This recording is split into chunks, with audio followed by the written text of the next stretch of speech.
Hello everyone, ভাদ্র মাসের তালপাকা গরমে তোমাদের সবাইকে গরম গরম শুভেচ্ছা দিয়ে শুরু করছি আজকের ভিডিওটা। আশা করছি সবাই ভালো আছো। যে যেখান থেকে ভিডিওটা দেখছো সবার জন্য অনেক ভালোবাসা রইল। গতকাল ছিল আমার একমাত্র মেয়ের জন্মদিন। ওর জন্মদিনের জন্য গতকালকে টুকটাক একটু আয়োজন করেছিলাম, সেই সমস্ত কিছুই সাজিয়েছি এই ভিডিওতে। আশা করি তোমাদের ভালো লাগবে। সকালে রুটি আর সবজি করেছিলাম, আর পায়েস তো আগের দিন করা ছিল, তো সেগুলো দিয়ে ব্রেকফাস্ট করার কিছুক্ষণ পর ওকে আইসক্রিম দিয়েছিলাম, উপরে কিছুটা চকলেট গ্রেট করে দিয়েছি। আর না চাইতেই এত কিছু পেয়ে ও কিন্তু ভীষণ খুশি। এরপর দুপুরের মেনুতে ছিল পোলাও, মাংস, ডিমের ঝোল আর কিছু ভাজাভুজি। ডিমের ঝোলে কিশমিশ আর আলু বোখরা ব্যবহার করেছিলাম, সেটাই তোমাদের সাথে দেখালাম। আমাদের মুসলিমদের জন্মদিন পালনের জন্য ধর্মীয়ভাবে কোনো নিয়ম নির্দেশনা নেই, উপরন্তু বাড়াবাড়ি রকমের আয়োজন করে জন্মদিন উদযাপন করতে গেলে পাপ হওয়ার ভীষণ রকম ঝুঁকি রয়েছে। এই ভয়ে আমরা কিন্তু এই জন্মদিনের বিষয়গুলো একটু অ্যাভয়েড করে চলার চেষ্টা করি।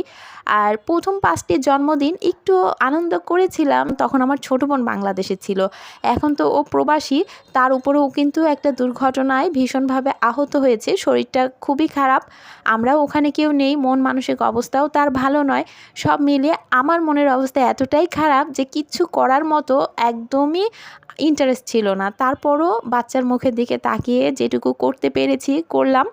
অনেক দিন থেকে ঠিকঠাকভাবে ভিডিও দিতে পারছি না, শুধু মানসিক অবস্থাটা এতটাই খারাপ সেটা কাউকে বলতেও তো পারছি না। কেকটা নিজেই বানিয়েছিলাম। 1 কাপ সুজি, হাফ কাপ ময়দা আর একটা ডিম, তার সাথে তেল, চিনি যা লাগে সব কিছু দিয়ে মিক্সড করে কেকটা বানিয়ে এরপরে আইসক্রিম দিয়ে কোট করে চকলেট গ্রেট করে দিয়েছি। বিসমিল্লাহ। বাবুর কাছে কেকটা খুব মজা লেগেছিল।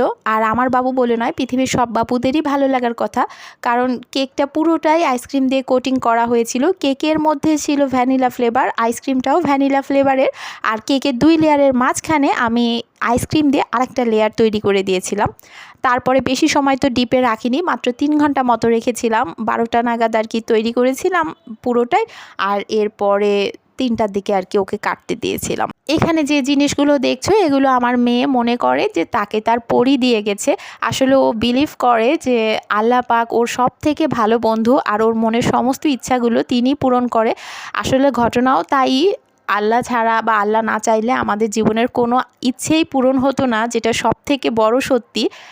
আমি কদিন আগে ওর কাছ থেকে ওর মনের ইচ্ছাগুলো জেনে নেই, তারপরে একটা একটা করে প্যাকেট করে করে রেখে আসি প্রত্যেক দিন ফুল গাছের গোড়ায়। আর ও গত 7 দিন ধরে ওর পছন্দের জিনিস, ওর যখন যেটা ইচ্ছা হয়েছে সেটা উইশ করেছিল, সেগুলো সব ফুল গাছ থেকে পরের দিন সকালে কুড়িয়ে কুড়িয়ে পেয়েছে। ও মনে করে যে পরি বোধহয় রেখে গিয়েছে।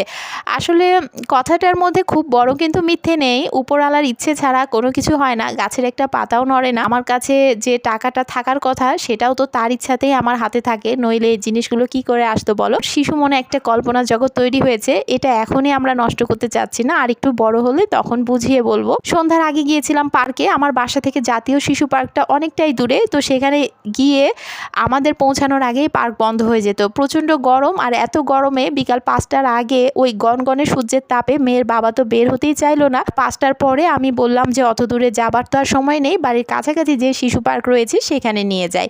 সেখানে গিয়েছিলাম, তবে পার্কটা তোমাদের সাথে শেয়ার করলাম না, তার কারণ পার্কের অবস্থা খুব একটা ভালো হয়ে নেই। কদিন আগে বাংলাদেশে তো যুদ্ধ গেছে, তোমরা সবাই জানো, আর সেই পার্কটা কিন্তু যুদ্ধে বিধ্বস্ত হয়ে রয়েছে।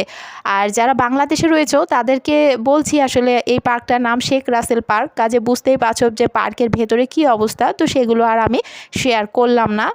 দেখা যাক সামনে পার্কটা আবার সাজিয়ে গুছিয়ে দেবে, সেই সময় না হয় আবার আসবো। এরপরে দেখো পার্কের খুব কাছাকাছি একটা রেস্টুরেন্ট হয়েছে নতুন, একেবারে খাবারের মান অনেক ভালো ছিল। সেখানে আমরা চলে এসেছি রাতের ডিনার করতে। যদিও খুব একটা ক্ষুধা পাইনি, তো মেয়ের বাবা মোগলাই অর্ডার করেছিল, আর মেয়ের জন্য তার পছন্দের চিকেন গ্রিল আর সাথে নান রুটি।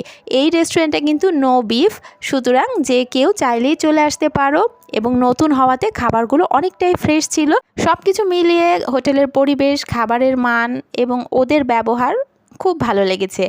তো কারো যদি আসার ইচ্ছা হয় তাহলে আসতে পারো, আশা করি তোমরা আশাহত হবে না। এভাবে দেখতে দেখতে ওর জন্মের দিনটা চলে গেল। জানি না দিনটা ওর কাছে কতটা ভালো লাগার, কতটা স্পেশাল। আমার কাছে কিন্তু ভীষণ রকম গুরুত্বপূর্ণ, কারণ আজকের এই দিনটাতেই আমি ওকে পেয়েছিলাম আমার জীবনের সব থেকে বড় অ্যাচিভমেন্ট, সব থেকে বড় ভালো লাগার পুরস্কার। এই দিনটাকে আমি অন্তত যে কোনো মানসিক পরিস্থিতিতেই এই দিনের প্রতিটা মুহূর্তকে উপভোগ করতে চাই। এ পর্যন্তই, টাটা।